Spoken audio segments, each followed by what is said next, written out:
Hochul claims Republican crime concerns are conspiracy. Governor Hochul claimed worries about crime ahead of midterm election were a conspiracy and said her opponent, Lee Zeldin, and other Republican critics were data deniers. These are master manipulators. They have this conspiracy going all across America trying to convince people in the Democratic states that they are not safe.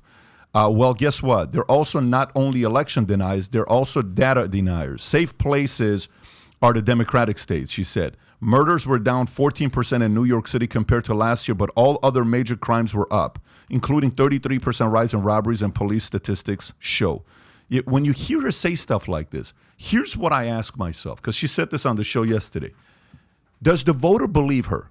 And if yes, what percentage of the voter that would vote blue actually believes her saying that?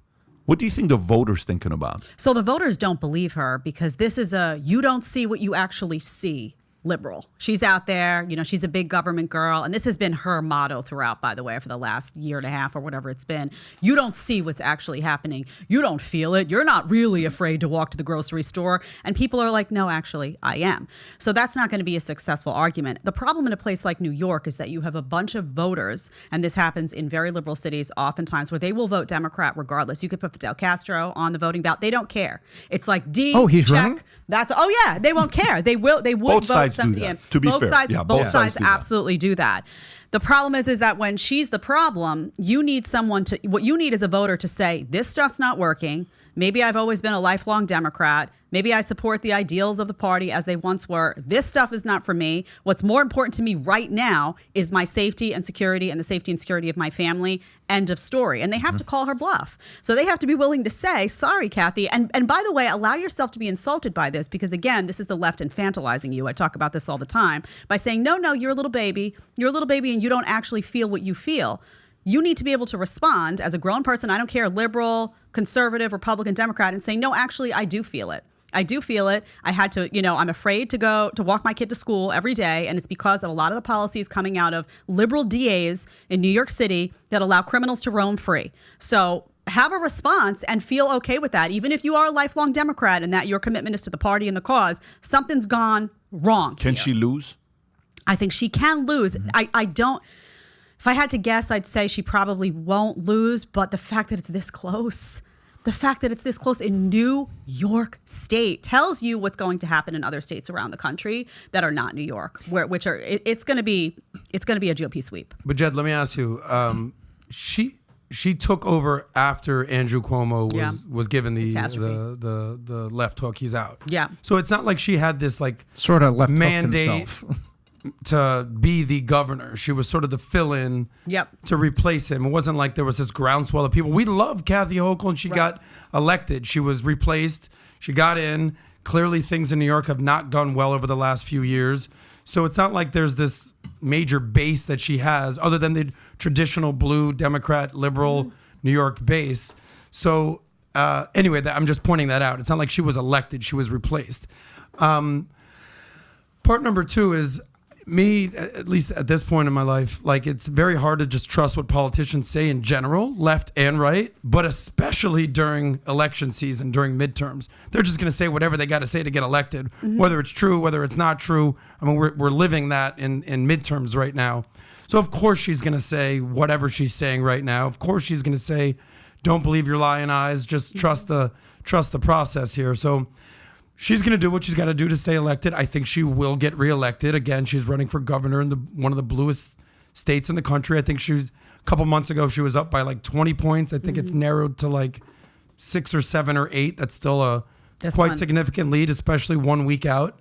But we'll see. We'll see if New Yorkers are truly, truly, truly ready to make a change, or if they're just going to kind of live the status quo that they've been living. They haven't sunk enough yet. New York City in particular, which drags the whole state down repeatedly every year, needs to sink a little bit more for New Yorkers to wake up and get a Giuliani that came out of the David Dinkins of the world.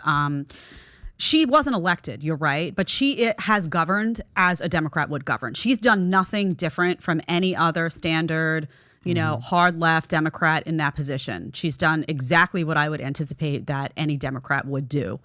And that's why, yes, you're right. The point you make about it's election season right now, they're going to say whatever they need to say. That's 100% valid, which is why I always tell people ignore everything that any politician says in the couple of months before and after, like right around the election time, even after sometimes, because then it's a whole bunch of excuses as to why they didn't do this. Look a year back at what they actually did policy-wise. Go back a year when they weren't campaigning, when they weren't on the campaign stump, and look at what they actually did policy-wise, what they were, look back at what Kathy Hochul was saying about lockdowns. Remember those beautiful pictures of Kathy that was standing, she was maskless, standing in front of a group of a whole bunch of little kids with masks on.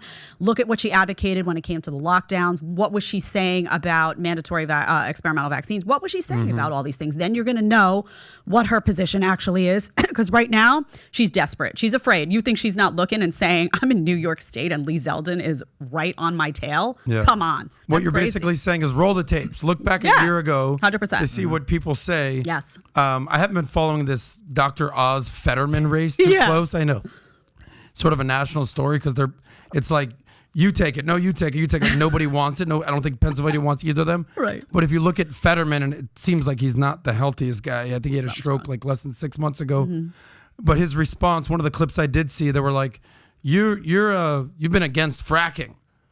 And he's like, essentially like, no, I like frack. Frack me like. Right. They're like, well, a year ago you were talking shit about fracking. You said you were anti-fracking. He's like, I frack.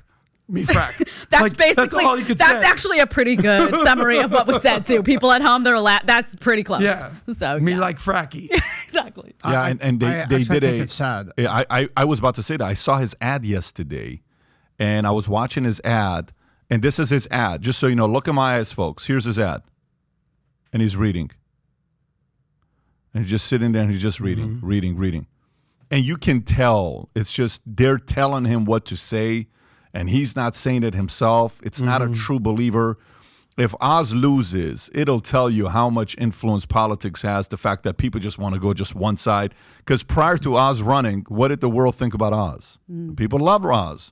They followed his stuff. They respected his stuff. The moment he said he's running, God forbid, you run on that side. Now Oz is a bad candidate, like you said. They're both bad candidates, some word that you use. Oz has never been seen as a guy that had any issues until he ran against this guy. Right. Now he's this horrible person. The one problem with Oz is the real Oz is not a Pennsylvania, Pittsburgh guy. Like, that's the whole, he's like, he just kind of like transplanted there and he's like, hey, Pittsburgh, Philly, I'm with you. They're like, yeah, not so much, Oz. Didn't Oz have that one? So if you like this clip and you want to watch another one, click right here. And if you want to watch the entire podcast, click right here.